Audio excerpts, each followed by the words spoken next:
Zone Europe sur Sensation.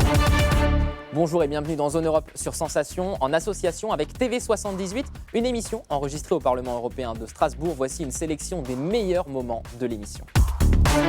Zone Europe, l'invité politique. Je reçois aujourd'hui Marc Botenga. Bonjour. Bonjour. Alors vous êtes eurodéputé belge, membre du groupe de la gauche au Parlement européen. Vous êtes membre de la Commission de l'industrie et de la recherche et de l'énergie. Alors c'est pas la première fois que vous venez dans Zone Europe pour parler de la gestion de la crise sanitaire par l'Union européenne. À l'heure où nous enregistrons cette émission, 65% de la population de l'Union est entièrement vaccinée. Alors est-ce qu'on peut dire déjà que cette mission de vaccination est réussie ? 65%, c'est bien, je veux dire, en soi. Après, il y a des grandes inégalités au sein de l'Europe, je pense au sein de mon pays aussi. Mais ce qui, moi, m'inquiète, c'est qu'on a une situation où, mondialement, les inégalités sont absurdes. Et quand je dis absurde, en fait, c'est révoltant et c'est dangereux. Donc le British Medical Journal, qui est un journal médical prestigieux, parle même ou s'interroge sur un crime contre l'humanité. Pourquoi ? Parce que dans d'autres pays, notamment des pays à bas revenus, il y a souvent que même pas 3% de la population qui a été vaccinée. Et c'est dramatique parce que vous savez, le virus n'a pas de frontières, ne connaît pas de frontières. Plus le virus circule, plus il y a des variants. Et vous savez qu'en Europe, on ne sera pas en sécurité si demain, il y a peut-être un variant qui échappe au vaccin. Et donc, ce manque, disons, d'avoir, ou cet échec à avoir garanti un accès universel à ce vaccin, c'est aujourd'hui le problème fondamental. Alors, est-ce que la stratégie vaccinale, c'est finalement la plus efficace, ou en tout cas la stratégie vaccinale à très grande échelle, en vaccinant toutes les populations, en tout cas au niveau européen? Est-ce que c'est la plus efficace? Et est-ce que finalement, on a le droit de critiquer cette stratégie et d'avoir un autre point de vue? Est-ce qu'on est entendu quand on pense autrement? On doit forcément critiquer cette stratégie. Je veux dire, moi, je vous pointe déjà les inégalités. Et ces inégalités ne sont pas des fatalités. Je veux dire, ce n'est pas quelque chose qui nous vient du ciel, qui nous tombe dessus. Ah ben tiens, il y a des inégalités.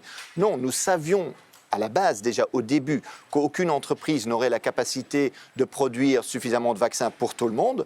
Et donc, on a demandé un transfert de technologie, une ouverture du brevet, etc. Ça ne s'est pas fait. L'Union européenne est aujourd'hui, au niveau mondial, l'opposant le plus fort de cette mesure-là, donc le fait des partages des technologies et des brevets.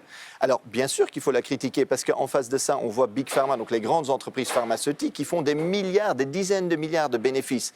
Et donc, il ne s'agit pas de dire qu'eux, ils sont en difficulté, qu'il faut aider les entreprises. Non, il faudrait aujourd'hui, en pandémie, garantir la santé publique. Évidemment, ça vient avec toute une série d'autres mesures qui doivent être prises par rapport aux soins de santé primaires, par rapport à la prévention, par rapport à l'éducation à la santé, etc. Donc, ce n'est pas que la stratégie vaccinale qui est importante, mais qui a un angle mort très fort, qui est celui du manque de vaccins, disons, dans les pays du Sud à faible revenu. Justement, les premiers cas qui ont été déclarés en Europe, c'est janvier 2020. Le 11 mars de l'année dernière, 11 mars 2020, l'Organisation mondiale de la santé a qualifié la situation de pandémie, carrément. Quels ont été les moments clés de la gestion de cette crise? À quel moment est-ce qu'on a commencé à en parler, finalement, au Parlement européen? Et est-ce qu'on n'en a pas parlé un peu tard? Parce qu'on a commencé à voir les choses se passer en Chine, depuis la France ou même la Belgique. Au début des confinements, l'Italie, le nord de l'Italie était confiné. On voyait ça de très loin, alors que finalement, c'était déjà très proche. Oui, je pense qu'en Belgique, encore quelques semaines avant le confinement, on a eu une ministre de la Santé qui a insinué que c'était finalement une petite grippe. Et on n'a pas pris au sérieux en tant que gouvernement, donc pas nous particulièrement, enfin moi particulièrement parce qu'on n'est pas au gouvernement, on est à l'opposition, mais les gouvernements n'ont clairement pas pris la mesure, n'ont pas pris au sérieux ce qui était en train de se passer. On a pensé, c'est ce que Richard Horton... Vous pensez que c'était par manque de moyens? Non, je pense que c'était par manque de considération pour le reste du monde. Donc Richard Horton, qui est rédacteur en chef de Lancet, qui est une autre revue médicale prestigieuse, a dit qu'en fait, on a regardé avec mépris les pays asiatiques où ça se passait. On a dit, ouais, ça se passe en Chine, mais bon, de toute manière, c'est l'Asie. C'est loin d'ici, ça restera là. C'est des cultures différentes. On n'a pas pris au sérieux. Et c'est pour ça que je dis, quand on a une ministre encore quelques semaines avant un confinement généralisé, jamais vu, qui dit, oui, finalement, est-ce que c'est bien pire qu'une grippe? C'est évidemment le symbole ou la preuve qu'on n'a pas pris au sérieux. Comme on n'a pas voulu prendre au sérieux le besoin d'avoir des traitements et des vaccins accessibles à tous, partout dans le monde, le plus rapidement possible. Et on a dit, oui, on va investir sur le vaccin, et on va mettre le paquet, Mais on ne va pas demander que le vaccin soit accessible à tous tout de suite. Justement, à l'heure où on parle d'une 3e injection de vaccin, déjà aux États-Unis, mais même déjà au sein de l'Union, on parle de 25% de la population mondiale qui est totalement vaccinée, majoritairement les pays riches, c'est ce que vous disiez tout à l'heure. Et sur le continent africain, seuls 5% de la population serait totalement vaccinée. Alors la Commission européenne est à l'initiative d'une installation, d'une construction d'usines à vaccins sur le continent africain. Alors Thierry Breton, commissaire européen, a annoncé plus d'un an, 1 an et demi pour construire ces usines. Est-ce que ce n'est pas déjà trop tard ? Mais évidemment, d'abord, il y a des usines qui existent qui pourraient fabriquer le vaccin si on libérait le brevet et si on partageait la technologie. Donc activer la capacité de production existante est un défi et quelque chose qui devrait se faire. Mais pour ça, il faudrait ouvrir les technologies ou partager les technologies et le brevet. Et ça, l'industrie pharmaceutique, l'Union européenne ne veulent pas le faire. Et donc, qu'est-ce qu'ils font ? Ils disent, on va construire une nouvelle usine qu'on va financer et qui appartiendra ou dont le contrôle final sera aux mains des multinationales européennes, pour ne pas partager cela. Est-ce qu'on ne va pas importer en Europe des vaccins qu'on va construire en Afrique ? Bien sûr, mais c'est ce qui s'est fait maintenant avec Johnson & Johnson en Afrique du Sud. Donc, vous voyez qu'en Afrique du Sud, il y a un manque de vaccins. Et on l'importe. Et on voit que nous, l'Union européenne a un deal avec Johnson & Johnson. Pourquoi ? Parce qu'on a l'argent de dire, vendez vos vaccins à nous, chez nous. Et donc, on importe des vaccins de Johnson & Johnson en Europe, en fait, en niant ainsi le droit à l'accès aux vaccins aux Sud-Africains. Et donc ça se fait, c'est hyper cynique, parce que ce qui se passe, c'est pas une question de est-ce que les Européens ont plus ou moins droit que les Africains au vaccin. La question, c'est est-ce qu'on a droit à la santé ou est-ce qu'on préfère les profits des multinationales ? La contradiction, elle est là. Et donc tant qu'on ne bouge pas sur cette position de dire non, le profit de Big Pharma est sacro-saint, on n'y arrivera pas et il y a des gens qui vont continuer de mourir. Est-ce qu'en entendant Emmanuel Macron au début de cette crise dire « nous sommes en guerre », finalement, ce n'est pas un peu contradictoire avec le fait de ne pas libérer les façons de faire les vaccins, de ne pas libérer ça pour les Africains, même pour le monde entier ? Mais bien sûr, mais je veux quand même rappeler que même Ursula von der Leyen, présidente de la Commission européenne, a dit en avril 2020, donc il y a plus d'1 an, que le vaccin devrait être un bien commun universel. Après, elle a évidemment fait marche arrière, mais M. Macron aussi. M. Macron a dit les brevets, on n'y touche pas. Puis il a dit, après que Joe Biden, président américain, a dit oui, moi je suis en faveur d'une levée des brevets. M. Macron a tout d'un coup dit « Ah oui, mais moi aussi, bien entendu ». Et puis ensuite, il a encore rechangé de position quand il s'agit de négocier vraiment. Donc, vous voyez bien que les intérêts sont là, mais sous la pression du public, sous la pression populaire, parfois, ils doivent céder un peu, ils doivent bouger un peu. Et donc, moi, je compte beaucoup sur cette pression populaire pour faire changer le rapport de force. Alors, vous parlez de pression populaire. Depuis le 1er juillet dernier, un pass sanitaire européen appelé certificat Covid numérique de l'Union européenne est entré en vigueur dans l'ensemble des pays membres, mais son utilisation fait débat dans les divers pays. Ça a été lancé par le Danemark dès le mois d'avril. Ce mouvement a été élargi, suivi, avant d'être harmonisé au niveau européen. Mais l'utilisation diffère d'un pays à un autre. On en discutait juste avant, c'est plutôt très strict en France ou encore en Italie. C'est un peu plus souple en Belgique ou encore en Roumanie où ça ne s'applique qu'à l'intérieur ou à des rassemblements de plus de 1000, 1500 personnes. Est-ce que vous pensez que, tout d'abord, c'est une solution pour réduire la transmission du virus ? Et est-ce que vous comprenez la population qui dit que ça brave les libertés individuelles ? Mais il y a évidemment, je trouve, d'abord avoir effectivement, vous le dites, dans différents pays européens, ça se passe de manière complètement différente. Donc il y a des pays qui sont extrêmement stricts. Je pense que la France est à peu près le pays où c'est le plus strict, ou même pour s'asseoir en terrasse, on a besoin de montrer le pass. Il y a des pays qui demandent juste le pass à l'entrée du pays, donc le pass européen d'ailleurs, pas autre chose. Donc voilà, déjà là on voit qu'il y a une gestion différenciée, comme on l'a vu tout au long de cette crise. Je veux dire, il n'y a jamais eu au niveau européen vraiment une uniformité, un accord là-dessus.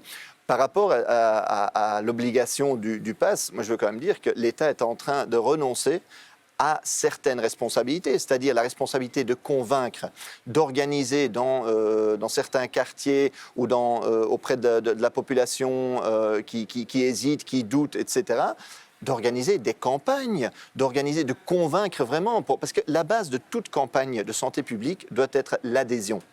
Mais cette adhésion requiert un travail des autorités, requiert un travail d'un système de soins de santé, les soins de santé primaires, etc. Moi, je ne vais peut-être pas faire confiance à Big Pharma, une grosse multinationale, mais à mon médecin, je vais faire confiance. Ben, insistons là-dessus, rentrons dans le dialogue, convainquons, etc. Et là, l'État et les différents États, malheureusement, en Europe, refusent, rechignent à le faire, et alors ils choisissent l'option plus facile, dire voilà, soit l'obligation vaccinale, soit... Mais Qui sont des obligations vaccinales cachées, on ne peut pas se le mentir. en partie, on pourrait dire ça, mais je veux dire, le débat reste le même. Que ça soit sur ce Green Pass, techniquement, on pourrait, parce qu'en France, c'est comme ça, dans d'autres pays, c'est différent, donc la question se pose vraiment différemment.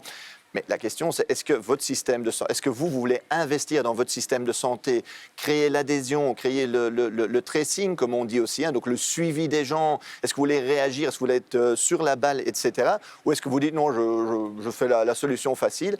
Et moi, je comprends, l'OMS certainement a dit, donc l'Organisation mondiale de la santé, qu'il y a des risques, effectivement, par rapport aux libertés, d'attacher un certain, certains droits, un certain statut de santé. Et donc, il faut certainement être attentif à cela. Mais moi, je veux insister sur le rôle que devrait jouer l'État. Et s'il y a bien une chose qu'on doit apprendre de cette crise, c'est que nous avons besoin d'un système de santé fort, c'est-à-dire de première ligne, mais en général aussi unifié, fort. Et alors, on devrait investir là-dedans, dans nos services publics, pour dire, voilà, plus jamais ce genre de pandémie.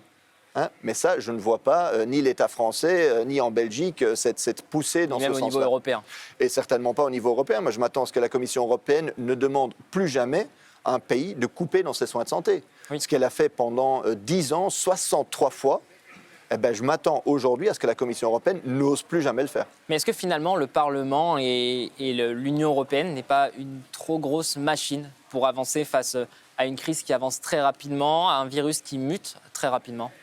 Mais ça dépend ce que vous voulez. Je veux dire, ce n'est pas le Parlement européen qui va gérer la crise Mais par exemple, tous les jours au quotidien. C'est au niveau européen qu'on a géré justement ces négociations avec les Big Pharma. Comme absolument, et je pense que, vous savez, si le but des négociations avait été on veut acheter ce vaccin au meilleur prix, aux meilleures conditions, dans toute la transparence, etc., ça aurait été une bonne chose, parce qu'on aurait été 27 pays face aux Big Pharma pour s'imposer. Mais le but n'a pas été ça. Le but a été de dire, on va vous garantir vos profits, et en échange, on veut une petite priorité par rapport à un vaccin. Ça, ce n'est pas du tout ce à quoi devait servir cette coopération européenne. Est-ce que c'est l'échelle ? Moi, je constate que tous les pays ont suivi ces négociations. Tous les pays, la France était présente, la Belgique était présente, l'Italie, l'Allemagne, etc. Donc aucun pays peut dire que c'est uniquement la faute à la Commission européenne. Moi, je critique fortement la gestion de la Commission européenne, qui est celle du profit d'abord plutôt que celle de la santé d'abord. Mais les États, les gouvernements l'ont suivi, ont contrôlé. Et donc c'est la même logique qui domine au niveau national en France ou en Belgique ou ailleurs, et à la Commission européenne. Très bien. Merci beaucoup, Marc Botenga, d'avoir été mon invité dans Zone Europe. Je rappelle que vous êtes eurodéputé belge, membre du groupe de la gauche au Parlement européen et membre de la Commission de l'industrie, de la recherche et de l'énergie. Zone Europe, l'invité politique. Je reçois aujourd'hui Stéphane Bijoux, eurodéputé, membre du groupe Renew Europe et président de la délégation à la commission parlementaire Cariforum UE. Bonjour. Bonjour. Alors, vous êtes l'auteur du rapport intitulé vers un renforcement du partenariat avec les régions ultra-périphériques de l'Union. Alors, avant d'entrer dans le vif du sujet, je rappelle que vous êtes né à Saint-Denis, à La Réunion, et je voudrais savoir comment on a le sentiment d'être européen quand on est si éloigné du vieux continent. Alors, pour être éloigné, ça c'est sûr qu'on est éloigné. 9000 km de Bruxelles, de Strasbourg. Sur cette île de La Réunion, je vais vous dire, moi j'ai grandi sur un territoire extraordinaire où le dimanche matin, je pouvais me lever en entendant les pétards du jour de l'an chinois, le son de l'église catholique à la messe à 10h, des tambours tamouls l'après-midi et le soir, l'appel à la mosquée, tout ça dans la même journée. Et je vais vous dire, cette diversité, cette capacité de vivre ensemble, finalement, fait qu'il y a un lien naturel entre ce que nous sommes profondément et l'ADN de l'Europe et ce slogan, cette devise européenne, unis dans la diversité.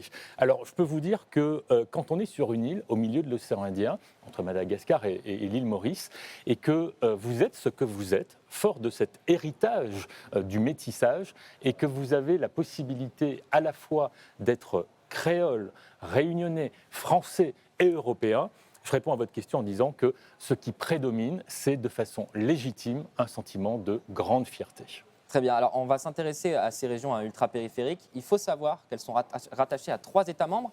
L'Espagne pour les Canaries, le Portugal pour les Açores et Madère, et bien sûr la France pour la Réunion, vous le disiez, mais aussi Mayotte, la Guadeloupe, la Martinique et Saint-Martin. Ça représente plus de 4,8 millions d'habitants. De quelle manière l'Union européenne et l'Europe apportent son aide à ces territoires ultramarins au quotidien?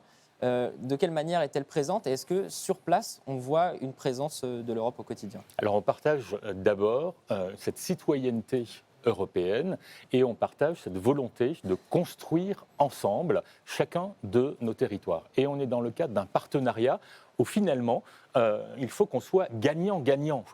Ça permet, les territoires d'outre-mer permettent à l'Europe, ces 5 millions de personnes dont vous parliez exactement, réparties sur 3 océans, permettent effectivement à l'Europe de rayonner à l'international. Et en même temps, l'Europe mise sur nos territoires en investissant 13 milliards d'euros pour les fonds de cohésion, pour nos pêcheurs, pour nos agriculteurs, pour construire des lycées, pour financer des programmes de formation pour notre jeunesse. Ce sont des choses extrêmement fondamentales. Et bien évidemment, ce qui est important, c'est cet investissement qui est fait sur l'environnement, sur l'écologie, puisque la nature même de nos territoires, qui sont majoritairement des îles, sauf la Guyane, mais qui est sur le continent amazonien, avec cette forêt amazonienne, eh bien, les investissements de l'Europe pour l'écologie, à un moment où on investit dans le Green Deal, sont des choses fondamentales. Alors, en préambule de votre rapport, je le disais tout à l'heure, vous soulignez plusieurs points, que ce soit en termes de biodiversité, de dimension marine, de maritime, de risque de pollution, le taux d'abandon scolaire. Vous parliez de construire des lycées. Est-ce que ces régions qui font une richesse pour l'Europe sont aussi à surveiller pour pas qu'il y ait un sentiment finalement d'appartenance uniquement à son territoire ultramarin? Alors il y a d'abord une réalité qui est celle de l'espace qui est le nôtre. Et les régions ultrapériphériques de l'Europe apportent une surface maritime qui permet à l'Europe d'être la 2e puissance maritime mondiale. 25 millions de kilomètres carrés. Imaginez, c'est plus grand comme 2 fois la superficie de la Russie. C'est énorme et ça pose les choses d'abord en termes de responsabilité. Une responsabilité qui est la nôtre vis-à-vis de la biodiversité.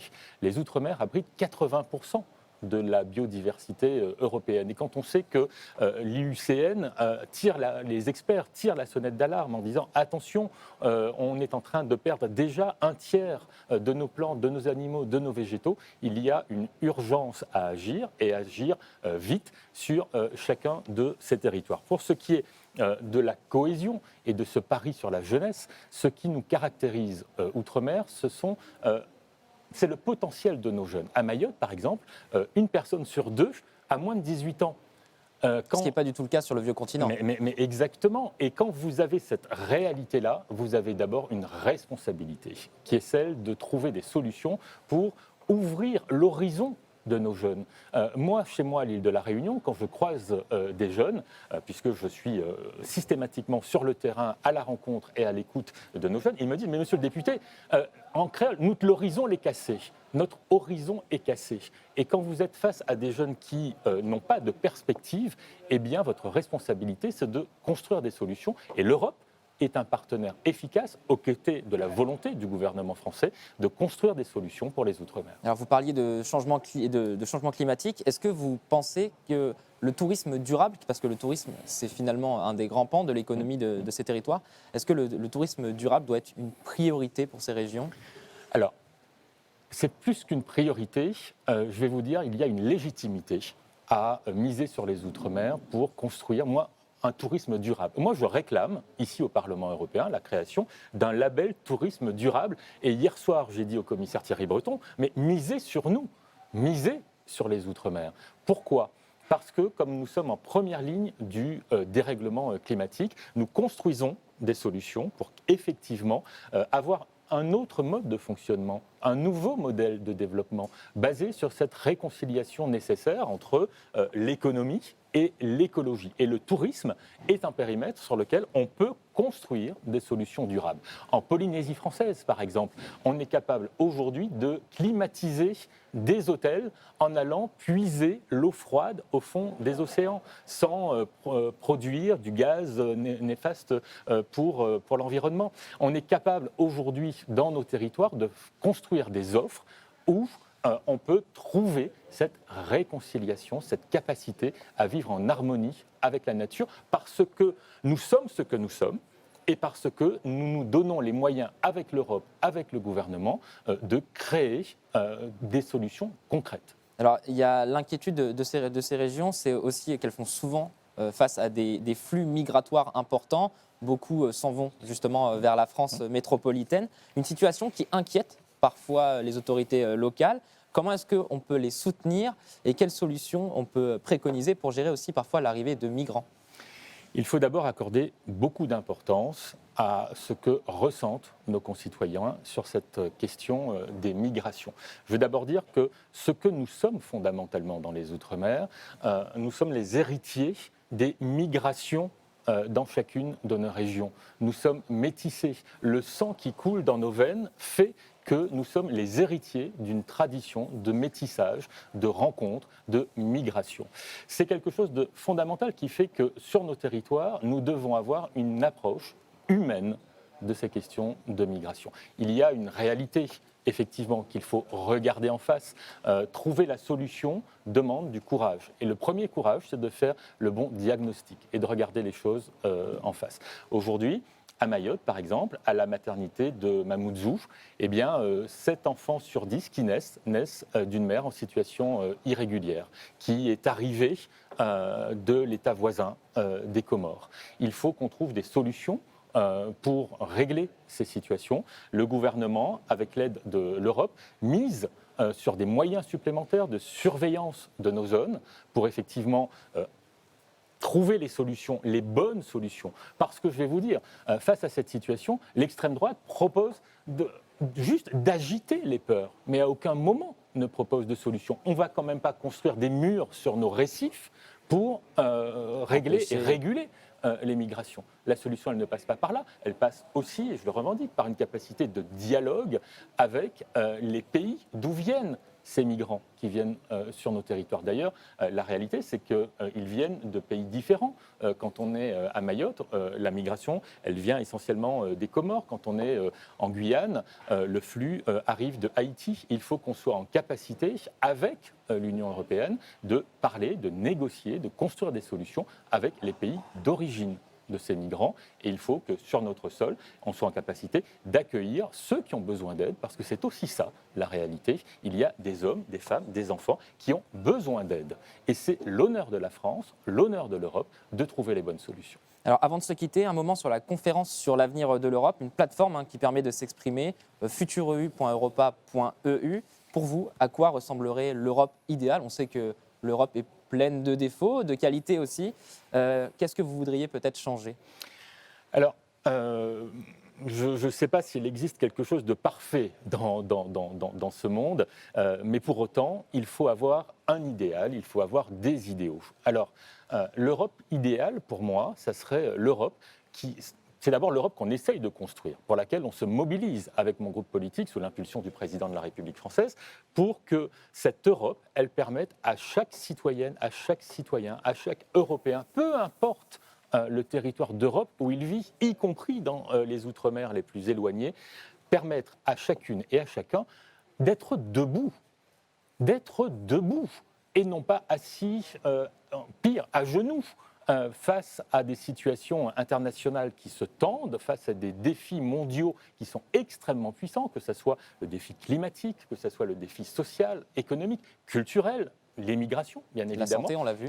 Mais bien sûr, la santé, et d'être debout face à ces défis. Et je crois en la capacité collective qui est la nôtre, parce que je crois en l'intelligence collective.